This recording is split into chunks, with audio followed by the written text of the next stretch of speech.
Hello everyone. I hope you are doing well. Myself, Kaushal Saran, selected as RPSC Assistant Professor and BARC Scientific Officer. आज इस video में हम GATE 2010 physics का paper solution discuss करेंगे. If you have any suggestion that is always welcome. So let us start. GATE 2010 जो है वो IIT Kanpur ने कंडक्ट करवाया था और इसकी cut off general OBC SC और एसटी की कुछ इस प्रकार से थी। गेट का जो पेपर है वो किसी भी स्टेट पीएससी या फिर जो अदर एग्ज़ाम्स होते हैं उनके लिए बहुत इम्पोर्टेंट होता है, क्योंकि इसमें 1 नंबर और 2 नंबर के क्वेश्चन आते हैं जो कि कॉन्सेप्चुअल क्वेश्चन होते हैं।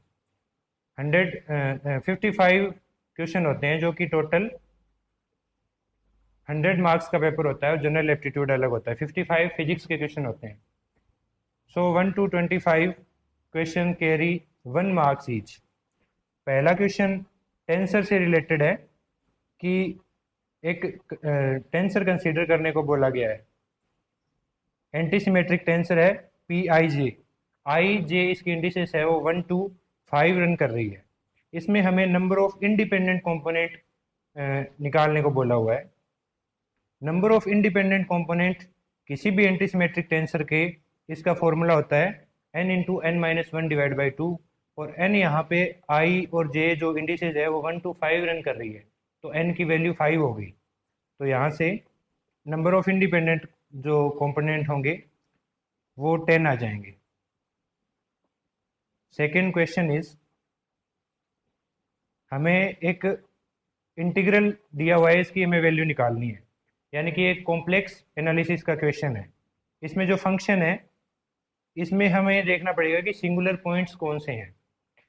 तो z इज इक्वल टू 0 यहाँ पे सिंगुलर पॉइंट है, और जो हमें कंटूर दिया गया है z minus two is equal to 1, यानी कि एक सर्कल है जो 2 पे सेंटर्ड है और 1 इसकी रेडियस है। तो z इज इक्वल टू 0 इस जो कंटूर से बाहर होगा, इसलिए कोसी जो इंटीग्रल थ्योरम होती है इसके अकॉर्डिंग कि अगर कोई फंक्शन एफ जेड है वो एनालिटिक है तो उसका जो इंटीग्रल उस कंटूर में 0 हो जाता है। तो क्योंकि z is equal to 0 outside of the contour है, इसलिए ये भी इस रीजन के अंदर एक एनालिटिक फंक्शन है और इसकी जो इंटीग्रल है 0 हो जाएगा। इसके बाद हमें एक मैट्रिक्स का क्वेश्चन दिखाई पड़ता है जिसमें आइगन वैल्यूज पूछी हुई है। तो इसमें थोरोली जो आइगन वैल्यू इक्वेशन होती है इसको सोल्व करने की जरूरत मोस्टली नहीं पड़ती। जो सम ऑफ आइगन वैल्यू होती है वो ट्रेस के इक्वल होती है। ट्रेस मतलब डायगोनल जो एलिमेंट्स है उनका सम, और जो मल्टीप्लिकेशन होता है आइगन वैल्यूज का वो डिटर्मिनेंट के इक्वल होता है। तो यहाँ से हम देख लेंगे कि ट्रेस क्या आ रहा है, 2 + 2 + 1 इज इक्वल टू 5, और डिटर्मिनेंट -5 आ रहा है। तो यहाँ से कौन सा जो तीनों आइगन वैल्यूज ये इस कंडीशन को सेटिस्फाई करती है वो आएगा lambda is equal to 1 is equal to 5, 1 और -1, इनको जोड़ते हैं तो 5 आएगा और मल्टीप्लाई करते हैं तो -5 आएगा। तीसरा क्वेश्चन लाप्लास ट्रांसफॉर्म से रिलेटेड है। लाप्लास ट्रांसफॉर्म क्या होती है, किसी भी फंक्शन की 0 to infinity F X E to the power minus S X D X. यहाँ पे जो फंक्शन है वो लेस देन 3 के लिए 0 है, तो 0 से शुरू ना होके ये इंटीग्रेशन हमारा 3 से इन्फिनिटी शुरू होगा, और इंटीग्रेशन बाई पार्ट से हम इसको सोल्व करेंगे। x-3 और इसको e to the power minus S X को इंटीग्रेट कर दिया, और -x-3 का डेरिवेटिव 1 आ जाएगा, और एक बार इसका इंटीग्रेशन ये आ जाएगा। इसको जो सोल्व करेंगे तो e to the power -3s divide by S square, D हमारा ऑप्शन करेक्ट हो जाएगा। The valence electron do not directly determine the following property of a metal. Electrical conductivity हमें पता है वैलेंस इलेक्ट्रॉन पे डिपेंड करती है। जैसे अगर फर्स्ट कॉलम वाला देखें सोडियम वगैरह, उसमें एक इलेक्ट्रॉन होता है जो फ्रीली मूव कर सकता है, इसलिए वो मेटल होती है। तो ये तो डिपेंड करती है। थर्मल कंडक्टिविटी भी डिपेंड करती है, जितने फ्री चार्ज होंगे उतनी ज़्यादा थर्मल कंडक्टिविटी होगी। अब ये जो दो बचे हुए हैं सीयर मॉडुलस और मेटेलिक लस्टर, ये जनरली इसका जो आंसर है वो सीयर मॉड्यूलस होगा। मतलब ये कोई कॉन्सेप्चुअल अंडरस्टैंडिंग बढ़ाने वाला क्वेश्चन नहीं है। ये सी और डी आंसर जो है डिटेल में मोस्टली हम नहीं पढ़ते कि ये क्या होते हैं metallic cluster ovary. 6th question है एक्स-रे डिफ्रैक्शन से रिलेटेड। इसमें ये बोला है कि the latest plane for which there is no diffraction peak, यानी कि एच के एल की कौन सी वैल्यू है जिसके लिए कोई डिफ्रैक्शन पीक नहीं होगी। डिफ्रैक्शन पीक होना या नहीं होना ये जियोमेट्रिकल स्ट्रक्चर फैक्टर पे डिपेंड करता है। तो जियोमेट्रिकल स्ट्रक्चर फैक्टर क्या होता है, ये फॉर्मूला होता है इसका। ये जिस एच के एल की वैल्यू के लिए नॉन जीरो आएगा सिर्फ वही प्लेन्स है वो पीक शो करेंगे। तो जो फेस सेंटर्ड क्यूबिक होती है उसके लिए तीनों की तीनों वैल्यूज एच के एल वो या तो इवन होनी चाहिए या ऑड होनी चाहिए। तो यहाँ से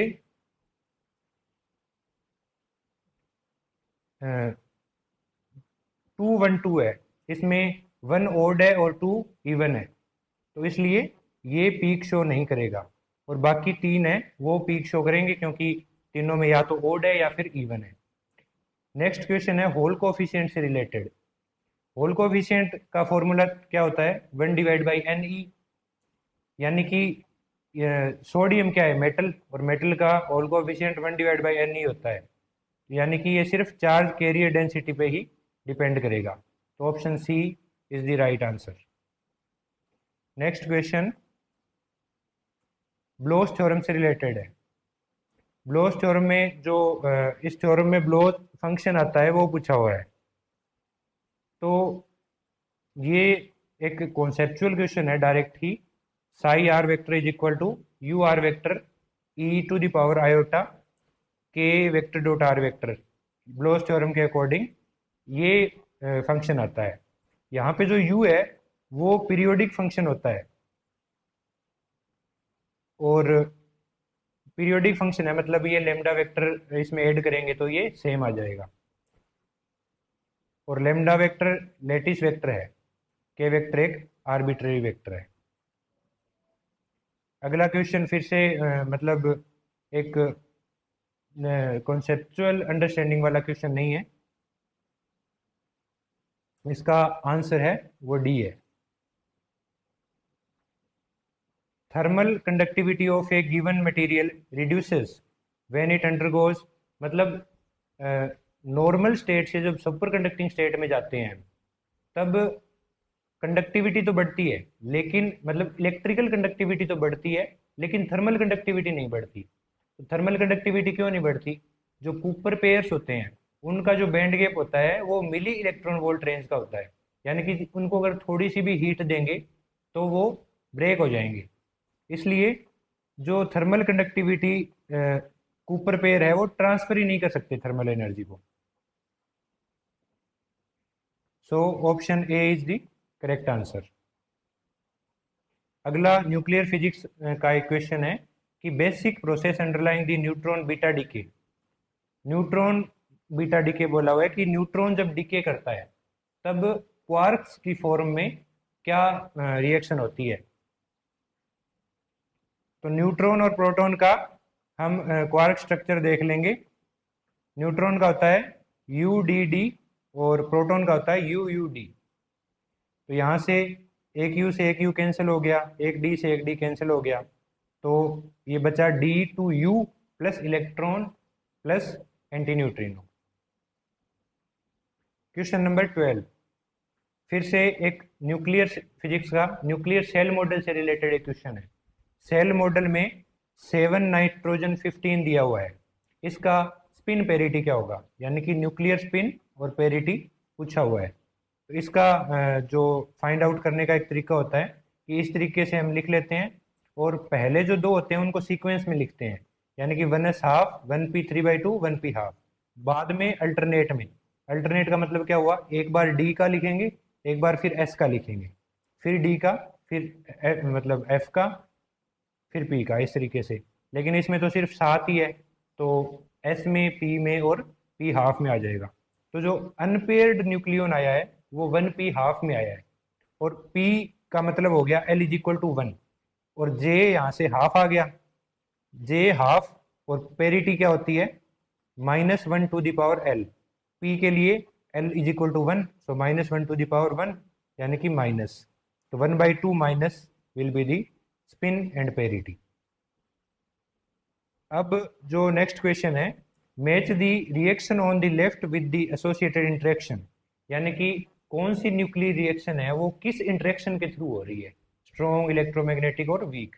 तो इसमें कुछ ध्यान रखने वाली बातें ये होती है कि अगर हमें गामा फोटोन दिए हुए हैं, फोटोन जो है वो इलेक्ट्रोमैग्नेटिक इंटरेक्शन शो करते हैं, तो दूसरा तो डायरेक्टली हम बता सकते हैं कि इलेक्ट्रोमैग्नेटिक है। इसके बाद अगर लेप्टॉन्स इन्वॉल्व हैं, लेप्टॉन्स का मतलब क्या हो गया, इलेक्ट्रॉन, म्यूऑन एंड टो और उसके करस्पॉन्डिंग न्यूट्रिनोज, तो वो वीक इंटरेक्शन शो करते हैं। और अगर बेरियन किसी भी रिएक्शन में प्रोड्यूस हो रहे हैं तो वो स्ट्रॉन्ग इंटरेक्शन शो करते हैं। और दूसरा एक तरीका होता है कि जो I3 है, मतलब आइसोस्पिन है और उसका जेड कंपोनेंट है, ये स्ट्रॉन्ग इंटरेक्शन है, इसमें दोनों कंजर्व होते हैं। और इलेक्ट्रोमैग्नेटिक में I3 कंजर्व होता है लेकिन I कंजर्व नहीं होता, और वीक में दोनों ही कंजर्व नहीं होते। तो इसके थ्रू भी हम पता कर सकते हैं। तो इन रिएक्शन में अगर पाई प्लस वाली को देखें तो इसमें लेप्टॉन जनरेट हो रहा है, तो यानी कि ये वीक शो करेगी। इसमें गामा फोटोन है तो इलेक्ट्रोमैग्नेटिक, और इसमें बेरियंस जनरेट हो रहे हैं। बेरियन कौन कौन से होते हैं, proton, neutron, sigma minus, cascade minus, omega minus, ये सब बेरियंस होते हैं, मतलब न्यूक्लियॉन्स और हाइपेरॉन्स। तो ये स्ट्रॉन्ग इंटरेक्शन शो करेंगे। 14वां क्वेश्चन फिर से एक मतलब मेमोरी बेस किसी का पढ़ा हुआ है तो कर सकते हैं, otherwise detect to detect trace amount of gaseous species in a mixture of gases the preferred probing tool. तो इसमें ESR स्पेक्ट्रोस्कोपी इसका आंसर है, ये मोस्टली हम नहीं पढ़ते। इसके बाद एक 2 लेवल सिस्टम दिया हुआ है, इसमें इक्विलिब्रियम में जो पॉपुलेशन डिस्ट्रीब्यूशन कैसा होगा ये पूछा हुआ है। तो हमें पता है कि 2 लेवल जो सिस्टम है वो लेजर नहीं बना सकता, क्यों, क्योंकि इसमें पॉपुलेशन इन्वर्जन नहीं होता। पॉपुलेशन इन्वर्जन नहीं होता, सिर्फ जो हम कितना भी टेम्परेचर कर दें, चाहे टेम्परेचर को इनफाइनाइट कर दें, तो भी हाफ जो मॉलिक्यूल्स होते हैं, एटम्स होते हैं, सिर्फ वही हायर एक्साइटेड स्टेट में जा पाते हैं। तो यहाँ से ऑप्शन सी करेक्ट हो जाएगा। और इसका थोड़ा डिस्कशन हम इस तरीके से कुछ करते हैं कि मैक्सवेल बोल्ट्जमान डिस्ट्रीब्यूशन हमें ये बोलता है कि N1 divide by N2 is directly proportional to e to the power minus beta E1 e to the power minus beta E2, ये होता है। अब अगर टेम्परेचर इनफाइनाइट भी कर देंगे, यानी कि बीटा जीरो हो जाएगा, अगर बीटा जीरो हो जाएगा तो NE और NG बराबर हो जाएंगे, और एक्साइटेड स्टेट और ग्राउंड स्टेट में जो टोटल नंबर है वो N के बराबर है, और ये बराबर है तो N/2 हो जाएगा। तो ऑप्शन सी इज करेक्ट। इसमें बोला हुआ है 2 states of an atom have definite parities, an electric dipole transition between these. Electric dipole transition का रूल हमें पता है कि डेल्टा L शुड बी +-1, और पेरिटी क्या होती है, -1 टू द पावर L। तो +-1 कब होगा, जब एक का लेट सपोज 0 और एक की 1 हो, तो ये क्या होगी प्लस, ये होगी माइनस, यानी कि दोनों की जो पेरिटी है वो अपोजिट होनी चाहिए। So option C is correct.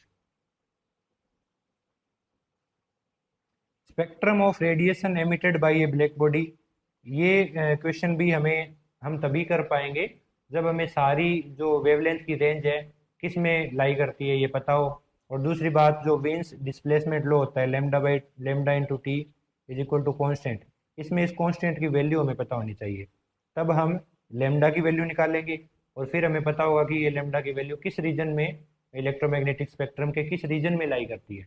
तो ये क्वेश्चन भी मतलब जनरली नहीं किया जा सकता, लेकिन फिर भी लेमडा इंटू टी ये कॉन्स्टेंट की वैल्यू ये होती है, टेम्परेचर हमें दिया हुआ है, तो उसको रख के हमें लेमडा की वैल्यू आएगी 2897, जो कि इंफ्रारेड रीजन में लाई करती है। इसके बाद हमें एक इंसुलेटिंग स्फीयर दिया हुआ है रेडियस a का, और इसकी चार्ज डेंसिटी दी हुई है। इसके बाद हमें इलेक्ट्रिक फील्ड इससे पूछा हुआ है। इस जो चार्ज डेंसिटी है, चार्ज डेंसिटी से जब हम चार्ज निकालेंगे तो डेंसिटी को वॉल्यूम के ऊपर इंटीग्रेट करेंगे, कोस थीटा इस चार्ज डेंसिटी के फंक्शन में है, तो कोस थीटा का जो फंक्शन है वो इंटीग्रेट होगा तो जीरो देगा, मतलब टोटल चार्ज जीरो है। लेकिन जब हम कोस थीटा का डिस्ट्रीब्यूशन देखते हैं तो वो जीरो से π/2 के बीच में पॉजिटिव होता है और बाद में नेगेटिव होता है। तो कुछ इस तरीके का डिस्ट्रीब्यूशन आएगा, यानी कि जो नीचे वाला एक्सिस होगा, Z axis, negative Z axis में नेगेटिव चार्ज होगा और पॉजिटिव जेड एक्सिस में पॉजिटिव चार्ज होगा। तो इस तरीके से नेगेटिव टू पॉजिटिव चार्ज में हमें पता है कि डाइपोल जनरेट होता है। तो इसमें चार्ज जीरो है लेकिन जो डाइपोल मोमेंट है वो जीरो नहीं है। तो इलेक्ट्रिक फील्ड है वो डाइपोल मोमेंट का इलेक्ट्रिक फील्ड होगा, जो कि जिसका फॉर्मूला होता है इस तरीके से 1/r³, यानी कि d⁻³ की फॉर्म में ये डिपेंड करेगा। इसके बाद एक डिजिटल टू एनालॉग कन्वर्टर हमें दिया हुआ है और हमें इसका वोल्टेज रेजोल्यूशन पूछा हुआ है। ये क्वेश्चन डिजिटल इलेक्ट्रॉनिक्स से मोस्टली बार पूछा जाता है, वोल्टेज रेगुलेशन का क्वेश्चन। तो ये फॉर्मूला हमें पता होना चाहिए कि जो रेजोल्यूशन होता है वो peak to peak voltage divide by 2⁻n−1। n यहाँ पे नंबर ऑफ बिट को रिप्रेजेंट करता है। पीक टू पीक वोल्टेज हो जाएगी 10, -10 है नीचे वाली और ऊपर वाली है +10, तो पीक टू पीक हो जाएगी 20 डिवाइड बाई 2⁻12−1। तो 5 मिली वोल्ट इसका आंसर आ जाएगा। इसके बाद ये पूछा हुआ है कि विच सर्किट नेगेटिव फीडबैक के लिए कौन सा जो फंक्शन है वो ऑपरेट नहीं करेगा। तो नेगेटिव फीडबैक नेगेटिव इनपुट के ऊपर, अगर हम नेगेटिव इनपुट देंगे तो ऑप्शन सी में हम देखते हैं कि डायोड को नेगेटिव वोल्टेज अगर पी साइड में दे देंगे तो वो डायोड वर्क नहीं करेगा, तो नेगेटिव फीडबैक वर्क नहीं करेगा। यानी कि ऑप्शन सी में अगर नेगेटिव इनपुट देंगे तो डायोड जो है वो सर्किट को ब्रेक कर देगा और नेगेटिव इनपुट जाएगा नहीं। तो option C is the correct answer. अब हमें 2 डायमेंशन एक सरफेस है, उस पे n non interacting classical point दिए हुए हैं, तो इंटरनल एनर्जी पूछी हुई है। इंटरनल एनर्जी का फॉर्मूला होता है F/2 n/kBT। F यहाँ पे डिग्री ऑफ फ्रीडम है। 2 डायमेंशनल सरफेस पे अगर कोई पॉइंट मूव करता है, यानी कि एक्स वाई कोऑर्डिनेट से हम उसको रिप्रेजेंट कर सकते हैं, तो उसके पास 2 डिग्री ऑफ फ्रीडम होती है। तो F की वैल्यू 2 हो गई, तो इंटरनल एनर्जी n/kBT होगी।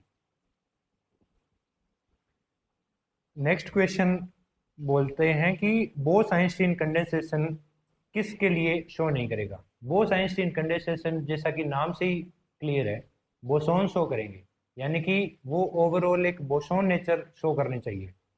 यानी जो जितने भी फर्मियोन्स हैं उनका जो नंबर है वो ऑल ओवर इवन होना चाहिए। फर्मियोन्स कौन कौन से होते हैं? न्यूट्रॉन, प्रोटॉन और इलेक्ट्रॉन। यानी कि तीनों का नंबर अगर जोड़ें और वो इवन आएगा तब वो ओवरऑल एक बोसॉन की तरह बिहेव करेगा। तो जिसमें ये नंबर ओड होगा वो फर्मियोन होगा और वो बोस आइंस्टीन कंडेंसेशन शो नहीं करेगा। तो इसमें जब हम नंबर जोड़ेंगे तो 19 के जो पोटेशियम है इसमें टोटल नंबर ओड आ जाएंगे 59, तो ये शो नहीं करेंगे। लॉरेंस ट्रांसफॉर्मेशन के लिए क्वेश्चन पूछा हुआ है कि इनवर्स एग्जिस्ट करता है नहीं करता, L1 L2, ये लॉरेंस ट्रांसफॉर्मेशन होगी या नहीं होगी।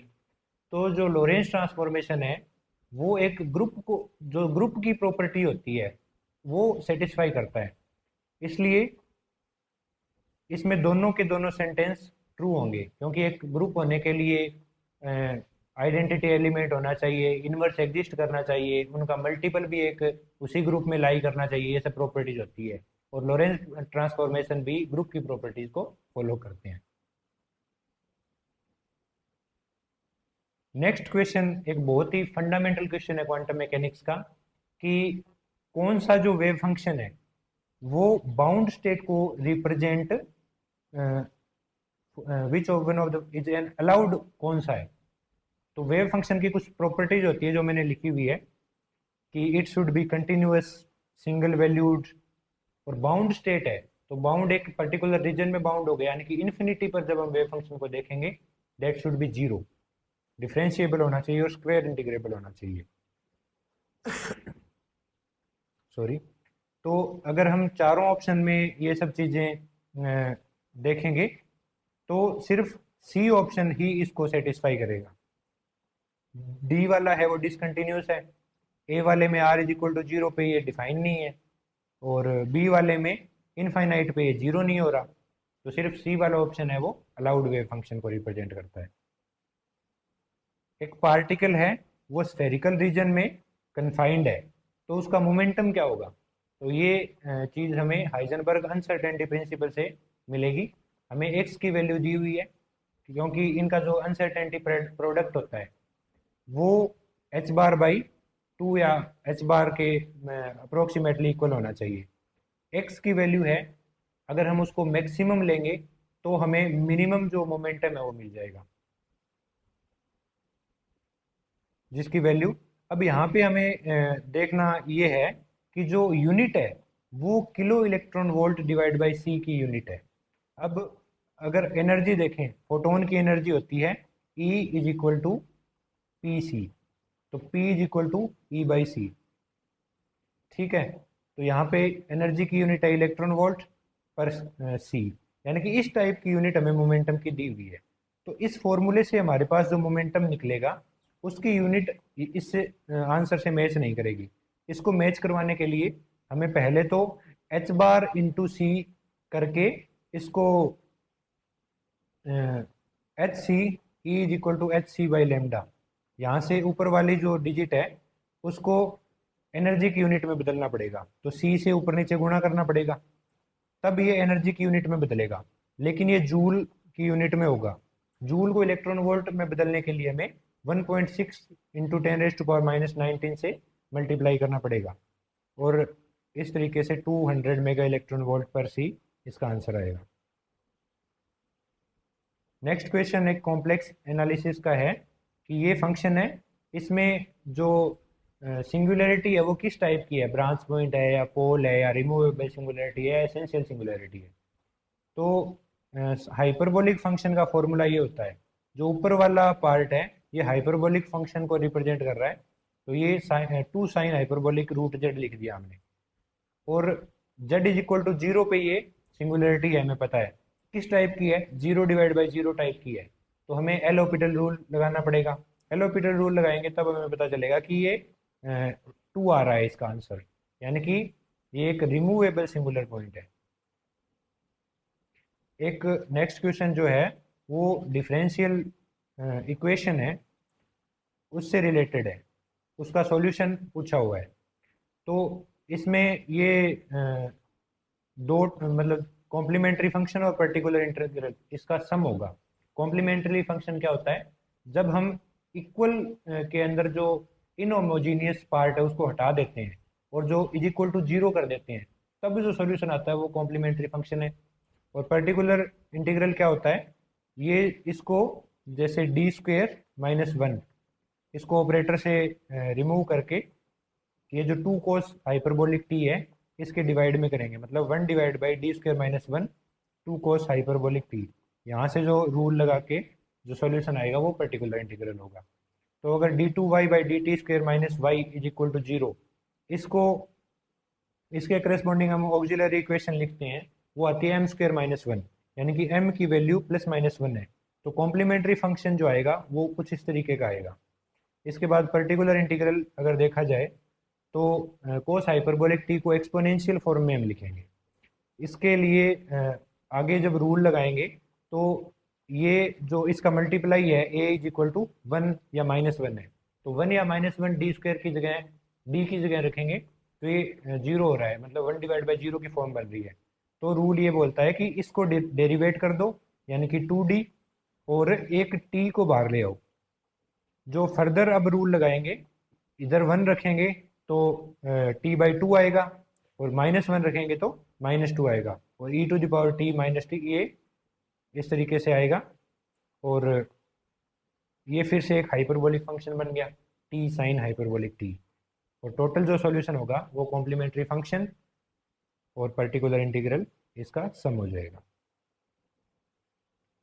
नेक्स्ट क्वेश्चन है, ये भी बहुत लेंदी क्वेश्चन है कि या तो हमें लीजेंड्रे पोलिनोमियल जो स्पेशल फंक्शंस आते हैं लेजेंड्रे, हर्माइट, ये सब हमें पता होना चाहिए, या फिर इसको अलग अलग सबको सोल्व करके देखो कि कौन से की वैल्यू नॉन जीरो वैल्यू है। इसका जो जब हम सोल्व करेंगे तो डी जो ऑप्शन आएगा इसकी वैल्यू नॉन जीरो आएगी।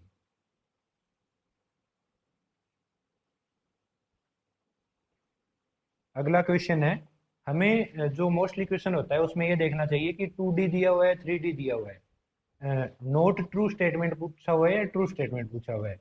कई बार हम डायरेक्ट सोल्व करने लग जाते हैं, जैसे इसमें ऊपर भी काफ़ी क्वेश्चन आए थे, इसमें 2 डायमेंशनल फ्री इलेक्ट्रॉन गैस के बारे में पूछा हुआ है।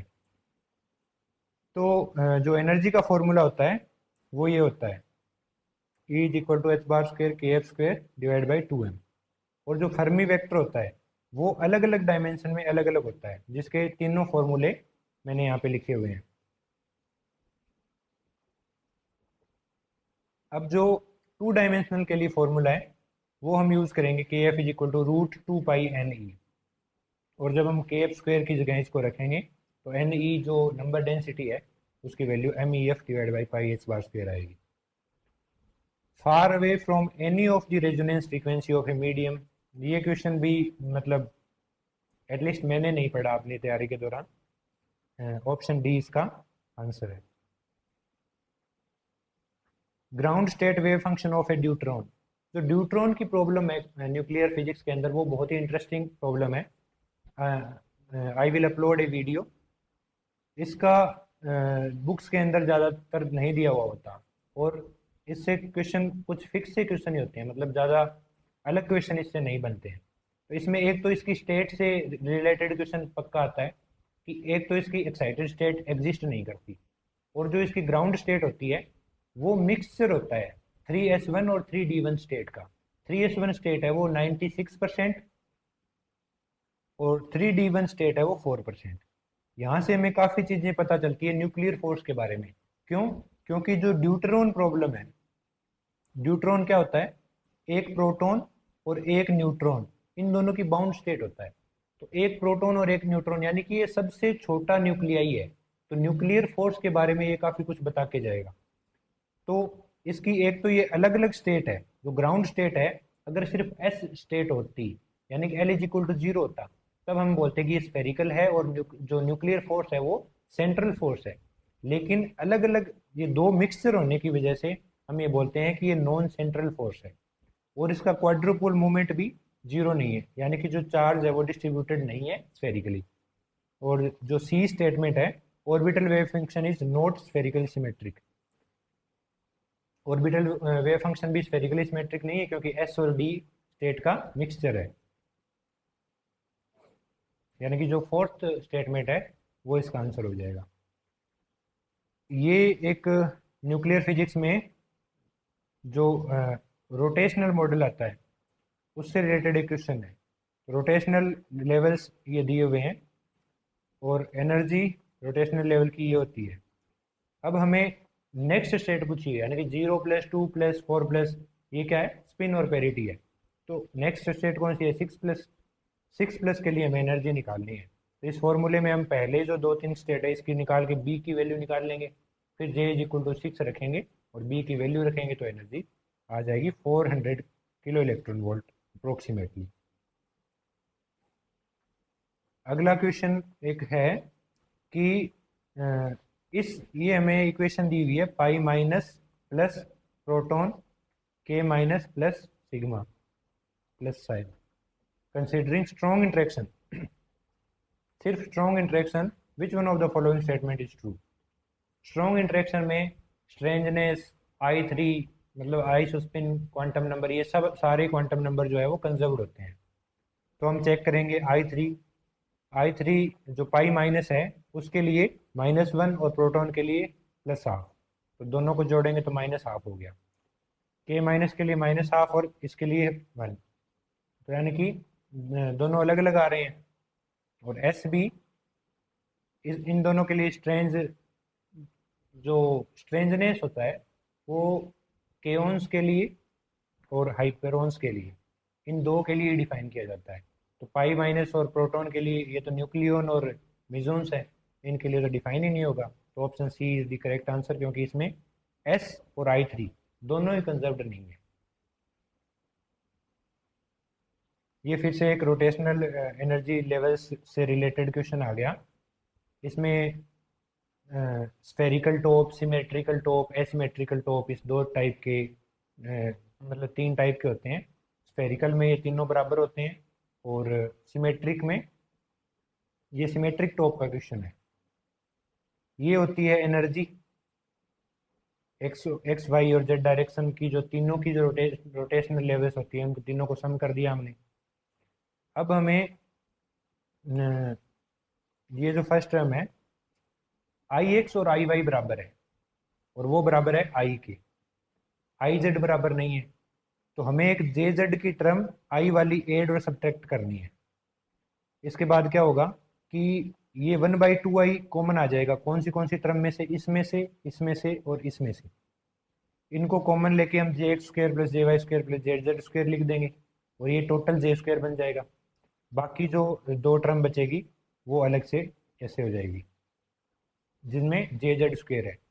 और जो कोई भी स्टेट है वो जे स्क्र और जे जेड, इनकी जो है वो कॉमन आइगन स्टेट हम कंसीडर करते हैं। जे स्क्र की आइगन वैल्यू होती है जे इंटू जे प्लस 1 और जे जेड स्क्र की होती है M L square H square. Next question में हमें एक हाफ हार्मोनिक ऑसिलेटर दिया हुआ है। हाफ हार्मोनिक ऑसिलेटर का मतलब होता है एक्स ग्रेटर देन 0 के लिए तो वो है, लेकिन एक्स लेस देन 0 के लिए इनफाइनाइट पोटेंशियल है। और हमें एक स्टेट दी हुई है -1/√5 Sai 0 plus 2 divide by √5 Sai 1। Half harmonic oscillator है और वेव फंक्शन है वो कंटिन्यूस होना चाहिए। तो एन की वैल्यू सिर्फ ओड वैल्यूज ही होगी, यानी कि एक्स इज इक्वल टू 0 पे वेव फंक्शन 0 हो जाना चाहिए और वो होता है सिर्फ ओड वैल्यूज में। तो एन की है वो ओड वैल्यूज ही एग्जिस्ट करेगी, तो ये एनर्जी होगी और एन की ये वैल्यू होगी। यानी कि ग्राउंड स्टेट इसमें एन इज इक्वल टू 0 ना होके 1 होगी और एनर्जी होगी इसकी 3/2 और first excited state n is equal to 3 होगी। यहाँ से हम एनर्जी निकाल लेंगे। फर्स्ट एक्साइटेड स्टेट की 3/2 हो जाएगी और इसकी 7/2 हो जाएगी। तो 31/10 एच बार ओमेगा इसकी एनर्जी आ जाएगी। अब हमें मतलब जो डाई एटॉमिक मॉलिक्यूल होता है उसका स्पेक्ट्रा आता है, रोटेशनल, इलेक्ट्रॉनिक, मॉलिक्यूलर डिसोसिएशन की एनर्जी कितनी होती है। तो हमें पता है सबसे कम एनर्जी होती है रोटेशनल स्पेक्ट्रा में, फिर होता है वाइब्रेशनल, फिर होता है इलेक्ट्रॉनिक और फिर होता है डिसोसिएशन। तो यहाँ से हम देख लेंगे ये ऑप्शन बी जो है वो करेक्ट है। पेरिटी और टाइम रिवर्सल ऑपरेटर। पेरिटी क्या करता है, आर वेक्टर को माइनस आर वेक्टर में बदलता है, टाइम रिवर्सल टी को माइनस टी में बदलता है। अब हमें देखना है कि किसके फॉर्मूले में आर वेक्टर आता है, किसके फॉर्मूले में टी आता है, किस तरीके से ये वेरी करता है। इलेक्ट्रिक फील्ड के फॉर्मूले में हमें पता है कि आर वेक्टर आ रहा है, यानी कि माइनस आर वेक्टर करते ही ये माइनस ई वेक्टर हो जाएगा। लेकिन इसमें टाइम कहीं नहीं है, चार्ज है, तो टाइम का इस पर फर्क नहीं पड़ेगा। ऐसे ही मैग्नेटिक फील्ड में देखा जाए तो इसमें अगर पेरिटी वाला लगाएंगे तो डीएल वेक्टर भी माइनस होगा और आर कैप भी माइनस होगा, तो माइनस माइनस प्लस हो जाएंगे, यानी कि पेरिटी ऑपरेटर का इस पर फर्क नहीं पड़ेगा। लेकिन क्योंकि करंट आ रहा है तो current Q divide by time होता है, तो टाइम की वजह से टाइम रिवर्सल ऑपरेटर में ये माइनस बी वेक्टर बन जाएगा। नेक्स्ट क्वेश्चन ये है कि इसकी एक मैग्नेटिक डाइपोल का अरेंजमेंट दिया हुआ है इस तरीके से और इसकी इंटरेक्शन एनर्जी हमें निकालनी है। तो इंटरेक्शन एनर्जी कुछ ये होती है माइनस, ये पहला जो मैग्नेटिक डाइपोल मोमेंट है, ये मैग्नेटिक मोमेंट है, ये एक मैग्नेटिक मोमेंट ले लो और दूसरे की वजह से मैग्नेटिक फील्ड कितना आ रहा है वो ले लो, वो इंटरेक्शन एनर्जी, इनका डॉट प्रोडक्ट इंटरेक्शन एनर्जी को रिप्रेजेंट करेगा। तो मैग्नेटिक डाइपोल मोमेंट की वजह से मैग्नेटिक फील्ड ये होता है और m1 वेक्टर है वो y डायरेक्शन में है, तो ये डायरेक्टली m डॉट आर मतलब m2 डॉट आर केप हो जाएगा। इनका डॉट प्रोडक्ट करेंगे तो ये दूसरा जो आर केप है इसके साथ m1 डॉट प्रोडक्ट में आएगा और माइनस m वेक्टर है इसका इसके साथ ये डॉट प्रोडक्ट में ये रखेंगे तो m1 डॉट m2 आ जाएगा। क्योंकि m1 और m2 दोनों परपेंडिकुलर है तो ये वाली टर्म 0 हो जाएगी, और m2 dot are cap m1 dot are cap ये दोनों ही cos 45 डिग्री की टर्म आएगी इसमें, और m1 और m2 का मैग्नीट्यूड बराबर है तो m स्क्वायर हो जाएगा और cos स्क्वायर 45 डिग्री हो जाएगा। ऑप्शन डी मैच कर जाएगा। अगला क्वेश्चन है कि अगर ये एक सर्किट है, इस सर्किट में अगर इस लूप को बाहर मूव करेंगे हम तो जो इलेक्ट्रोमैग्नेटिक इंडक्शन की वजह से जो वोल्टेज जनरेट होगी, ईएमएफ जनरेट होगा, उसकी वजह से इस सर्किट को इनपुट मिलेगा और वी आउट में कुछ मिलेगा। तो वी आउट किस पे डिपेंड करेगा और किस पे डिपेंड नहीं करेगा, ये चीज़ हमें बतानी है। तो ईएमएफ जो जनरेट होता है वो minus D five by D T होता है, और पहले जो जीरो टाइम था उसके ऊपर टी इक्वल टू जीरो पे ये लूप अंदर था, तो कोई भी जो मैग्नेटिक फ्लक्स है उसमें कांस्टेंट था, यानी कि फाई जीरो कांस्टेंट है। अब ये सर्किट हमें देख यहाँ पे कैपेसिटर लगा हुआ है, यानी कि ये इंटीग्रेटेड सर्किट है। इंटीग्रेटर सर्किट का आउटपुट ये होता है, और ईएमएफ हमारे पास d phi by D t है। इसको जब इंटीग्रेट करेंगे तो phi constant, v output d phi by D t से डी टी का कैंसिल हो जाएगा, और फाई ये बच जाएगा, फाई नोट, सॉरी फाई बचेगा इंटीग्रेट करने से। मतलब टोटल जो फ्लक्स है वो कितना चेंज हुआ है, तो इसमें फाई नोट नहीं आ रहा है इस फॉर्मूला में, तो V output is independent of phi naught. Option A is correct. Next question है कि ये हमें करंट कांस्टेंट करंट सोर्स दिया हुआ है और ये कैपेसिटर है, तो वी आउटपुट टाइम के साथ किस तरीके से वेरी करेगा। जैसे ये सर्किट ऑन होगा, इसके अंदर करंट जाएगी तो कैपेसिटर चार्ज होने लगेगा। चार्ज होगा तो जो करंट है सर्किट में क्या होता है, D Q by D T. Q क्या होता है, सी इंटू वी, तो C D V by D T. I constant है, आई कॉन्स्टेंट है, तो यहाँ से इसको इंटीग्रेट करेंगे तो i by c into T.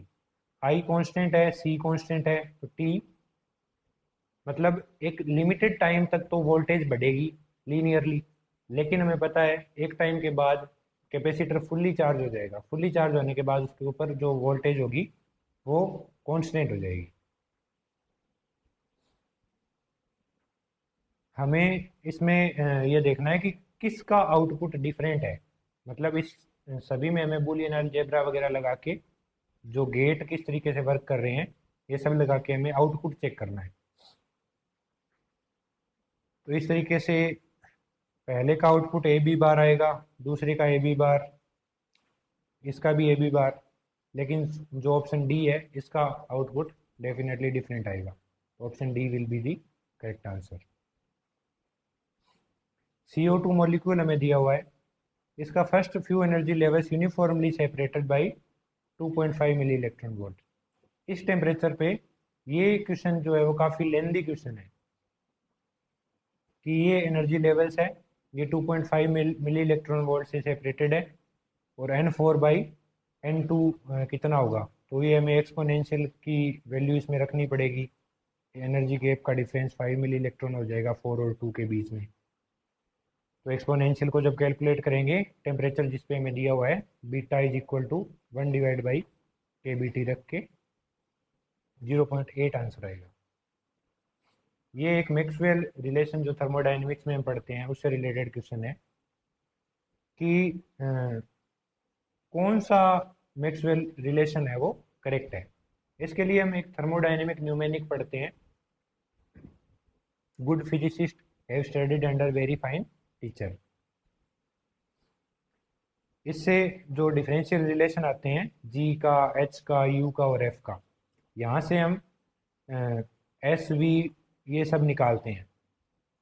तो इसमें हम मैच करके देखेंगे तो ऑप्शन बी मैच करेगा। ये रिलेशन हमने किस तरीके से लिखे हैं, जैसे लेट सपोज एफ के लिए लिखना है तो हम डी एफ लिखेंगे, जिसमें डी वी और डी टी आएगा वो नेगेटिव करना है हमें। तो P minus P D V minus S D T, इस तरीके से ये सारे रिलेशन लिखे जाते हैं। एस एक्स स्क्वेयर का एक्सपेक्टेशन वैल्यू में निकालना है। हार्मोनिक ऑसिलेटर में और जो एंगुलर मोमेंटम अलजेब्रा होता है क्वांटम मैकेनिक्स में, उसमें हम लेडर ऑपरेटर का यूज करते हैं जब भी हमें एस एक्स और एस वाई को निकालना हो। एस जेड और एस एस स्क्वेयर, इनकी तो कॉमन आइगन स्टेट होती है। तो एस प्लस और एस माइनस जो लेडर ऑपरेटर है, इनके फॉर्मूले ये होते हैं। यहाँ से एस एक्स का फॉर्मूला आ जाएगा, तो एस एक्स स्क्वेयर का निकाल लेंगे हम। ध्यान रहे कि S plus into S minus और S minus into S plus, quantum mechanics में these are two separate operators. तो जब हम इनको ऑपरेट करेंगे, एस प्लस स्क्वेयर और एस माइनस स्क्वेयर है, वो इनकी एक्सपेक्टेशन वैल्यू जीरो हो जाएगी। क्यों? क्योंकि एस प्लस स्क्वेयर है वो दो बार बढ़ाएगा, और जो आइगन स्टेट होती है वो अलग अलग होती है, वो ऑर्थोगोनल होती है, तो वो जीरो हो जाएगी। सिर्फ इनमें ही नॉन जीरो आने के चांसेस है। तो ये हम कैलकुलेट कर लेंगे इनके फॉर्मूलाज को यूज करके, और ऑप्शन ए इसका आंसर आ जाएगा। अब ये क्लासिकल मैकेनिक्स का क्वेश्चन आया है कि हमें पोटेंशियल दिया हुआ है। जब हमें पोटेंशियल दिया हुआ है तो हमें स्टेबल अनस्टेबल इक्विलिब्रियम निकालने हैं। तो हम क्या करते हैं, सबसे पहले तो मिनिमा निकालते हैं कि फर्स्ट डेरिवेटिव जीरो करके जीरो और के बाई लेमडा आएगा। डबल डेरिवेटिव निकालेंगे।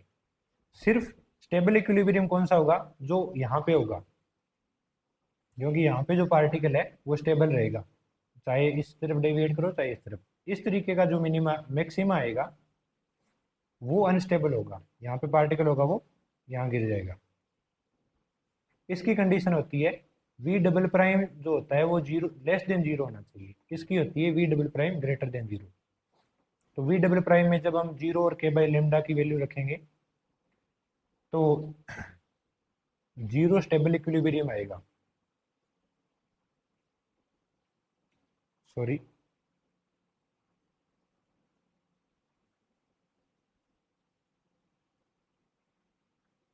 Greater than zero and less than zero. Greater than zero वाला स्टेबल इक्विलिब्रियम। इसमें जो प्रॉब्लम है, a pi zero meson at rest decays in two photons, और ये डिटेक्ट किए जाते हैं साइमल्टेनियसली आफ्टर 10 सेकेंड। अगर कोई एक और इनर्शियल फ्रेम है जो 0.6 सी वेलोसिटी से किसी एक फोटोन की डायरेक्शन में मूव कर रहा है, तो इस फ्रेम से देखने पे इनके बीच में डिटेक्शन का टाइम इंटरवल कितना होगा। इस तरीके से प्रॉब्लम है कि इस फ्रेम में अगर देखा जाए तो ये डिटेक्टर है और ये डिटेक्टर है। ये पाई मिसोन था, ये फोटोन में टूट गया। 10 सेकेंड बाद ये डिटेक्ट किए जाते हैं एक साथ। अब इसमें कितने टाइम बाद होंगे, तो हमें लॉरेंट ट्रांसफॉर्मेशन लगानी है। इस टाइम इंटरवल को मूविंग फ्रेम में कैलकुलेट करना है, जिसका फॉर्मूला ये होता है डेल्टा टी जीरो है, क्योंकि इस वाले में तो ये दोनों साथ में डिटेक्ट किए जा रहे हैं। डेल्टा एक्स कितना है, -20 सी, क्योंकि जो फोटोन है वो सी की स्पीड से मूव कर रहे हैं। ये सब वैल्यू रखेंगे तो 15 सेकेंड हमारा आंसर आ जाएगा। ये पोटेंशियल दिया हुआ है, और इसमें एक परटर्बिंग पोटेंशियल है V naught sine 2 pi X divide by L. तो फर्स्ट ऑर्डर और सेकंड ऑर्डर एनर्जी करेक्शन के बारे में पूछा हुआ है। ग्राउंड स्टेट में second order energy correction is always negative. तो या तो ये ऑप्शन हो सकता है या ये ऑप्शन हो सकता है। अब हमें E1 को कैलकुलेट करना है। E1 को कैलकुलेट करने के लिए फॉर्मूला होता है, और ग्राउंड स्टेट वेव फंक्शन है वो क्या होगा, √2/L, मतलब अनपर्टर्ब्ड के लिए sine N pi by L into X, N is equal to 1 ground state होगी। तो यानी कि sine pi X divide by L, और परटर्बिंग पोटेंशियल क्या है, साइन 2 पाई एक्स एल। इस इंटीग्रेशन को हम कैलकुलेट करेंगे तो ये 0 आएगा। तो option A is the correct answer. अब ये कॉमन डाटा के क्वेश्चन है, 48 और 49 क्वेश्चन के डाटा कॉमन है। In presence of week magnetic field, यानी कि जो मैग्नेटिक फील्ड अलग अलग होता है, तो अलग अलग फील्ड जो इफेक्ट देखने को मिलता है, नॉर्मल जी मान इफेक्ट, एनोमलस जी मान इफेक्ट और Paschen and Back effect. Weak magnetic field है, अगर एस जीरो हो तब नॉर्मल जी मान इफेक्ट होता है, एस जीरो नहीं हो और वीक मैग्नेटिक फील्ड हो तब एनोमलस जी मान इफेक्ट होता है। तो इस ट्रांजिशन एनोमलस जी मान इफेक्ट में क्या होता है, ये जो जे की वैल्यू होती है, ये एम जे यानी कि -J2 + J, इतने में ये स्प्लिट हो जाती है लाइंस, यानी कि हाफ वाली -हाफ और +हाफ में, यहाँ भी -हाफ और +हाफ में स्प्लिट हो जाएगी। इसका या तो इस तरीके से डायग्राम बना के निकाल लो कि 4 ट्रांजिशन आ रही है, या इसका दूसरा तरीका होता है कि जो सिलेक्शन रूल होता है वो MJ0 + -1 होता है। पहले वाले की यहाँ पे लिख लो इस लाइन में, दूसरे वाले के लिए MJ की वैल्यू इसमें रख लो। अब क्योंकि 0 और +-1 है, यानी कि ये ट्रांजिशन ये और ये, मतलब आसपास वाली 0 और +-1 वाली ही ट्रांजिशन शो हो सकती है। तो इस तरीके से 4 ट्रांजिशन आ गई। दूसरा क्वेश्चन है कि ये कौन सा पोलराइजेशन है। इसमें 3 तरीके की लाइन बनती है, plus sigma and pi, sorry 2 line की। सिग्मा होती है +-1 के लिए, और ये मतलब डेल्टा एम जी, ये डेल्टा एम जे की वैल्यू जब 0, तो +-1 सिग्मा के लिए होता है, +1 सर्कुलर क्लॉकवाइज और -1 एंटी क्लॉकवाइज। इस क्वेश्चन में हमें एल एन जेड दिया हुआ है, सी वी निकालना है। तो जो हमने थर्मोडायनेमिक न्यूमेरिक पढ़ी थी वहाँ पे, सॉरी नेक्स्ट क्वेश्चन में हमें वो यूज़ करना है, और इसमें एनर्जी निकाल लो जो कि होती है -kBT U is equal to -del divide by del beta L N Z, और beta is equal to 1/kBT है, तो इसको हम beta is equal to 1 divide by kBT, तो del B by del T क्या हो जाएगा, -1/kBT², यानी कि डेल बी को हम -1/kBT² डेल टी भी लिख सकते हैं। तो टेम्परेचर की फॉर्म में ये आ जाएगा, ये जो फॉर्मूला है एनर्जी का, इसमें जब हम एल एन जेड की वैल्यू रखेंगे और डेरिवेट करेंगे तो सी वी है वो टी क्यूब के प्रोपोर्शनल आएगी, और ऑप्शन बी करेक्ट हो जाएगा। दूसरे में निकालना है प्रेशर। प्रेशर हम किसका यूज करके लिख सकते हैं, जैसे good physicist have studied under very fine teacher, तो D F is equal to -PdV -SdT, pressure is equal to -del F/डेल V, और F की वैल्यू होती है -kBT LNZ। यहाँ से प्रेशर हम कैलकुलेट कर लेंगे।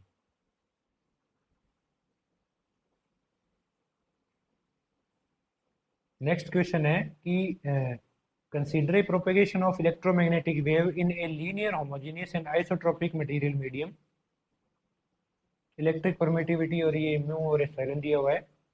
तो प्लेन वेव का फॉर्मूला ये होता है, मैक्सवेल इक्वेशन वैक्यूम में ये होगी। अब अगर हम ई वेक्टर की ये वैल्यू रखेंगे तो जब डेल वेक्टर होगा वो सिर्फ आर पे एक्ट करेगा, टी पे एक्ट नहीं करेगा, यानी कि जहाँ पे डेल वेक्टर आएगा उसको इसको जब ये करेगा तो आयोटा के वेक्टर बचेगा, तो डेल वेक्टर आएगा वहाँ पे आयोटा के वेक्टर से रिप्लेस कर दो, और डेल बाई डेल टी आ रहा है वहाँ पे, ये सिर्फ इस पे एक्ट करेगा तो माइनस आयोटा ओमेगा से रिप्लेस कर दो। तो इससे जब हम सभी मैक्सवेल इक्वेशन में ये वाली रिप्लेसमेंट करेंगे तब हमारे पास ऑप्शन डी करेक्ट आ जाएगा। इसके बाद हमें जो पॉइंटिंग वेक्टर है एस वेक्टर, इसको निकालना है। ऊपर वाली जो एस वेक्टर का फॉर्मूला होता है E vector cross H vector. H vector का वैल्यू है, यहाँ से क्या आ जाएगा इस वाली इक्वेशन से, H vector is equal to K vector cross E vector divide by mu omega. तो एच वेक्टर की वैल्यू जब हम रखेंगे, और एक वेक्टर ट्रिपल प्रोडक्ट का फॉर्मूला आता है A vector cross B vector cross C vector is equal to A dot C into B vector minus A dot B into C vector. इसको यूज करेंगे और के डॉट ई जीरो यूज करेंगे, और mu है वो इसमें नेगेटिव दिया हुआ है क्वेश्चन में, म्यू और एप्सिलॉन को नेगेटिव वैल्यू वाला दिया हुआ है। तो S vector is equal to minus K की डायरेक्शन में आ रहा है, anti parallel to each other. अगला क्वेश्चन है लैग्रेंजियन हमें दिया हुआ है और हैमिल्टन इक्वेशन निकालनी है। तो जब हमें हैमिल्टोनियन दिया हुआ हो और लैग्रेंजियन निकालना हो, चाहे लैग्रेंजियन से हैमिल्टोनियन निकालना हो, तो उसकी ये ट्रांसफॉर्मेशन होती है। हैमिल्टोनियन है वो Q और P का फंक्शन है, लैग्रेंजियन Q और Q डॉट का, यानी कि ये कोऑर्डिनेट और वेलोसिटी का और ये कोऑर्डिनेट और मोमेंटम का। हमें ये लैग्रेंजियन दिया हुआ है, इसके करस्पॉन्डिंग मोमेंटम सॉरी हैमिल्टोनियन ये हो जाएगा। Hamilton equation theta dot is equal to del H divide by del P theta, और पी थीटा डॉट की ये होती है। इसको जब रखेंगे तो हमारे पास हैमिल्टन इक्वेशन आ जाएगी।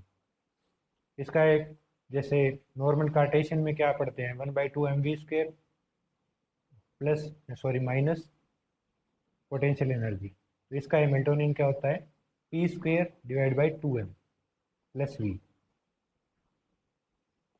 इसी का कॉन्सेप्ट का यूज करके हमने ये वाला हैमिल्टोनियन लिखा है, यानी कि यहाँ पे थीटा डॉट है, ये p थीटा स्क्वायर हो जाएगा, और ये m की जगह है तो ये डिवाइड बाई 2ml² आ जाएगा।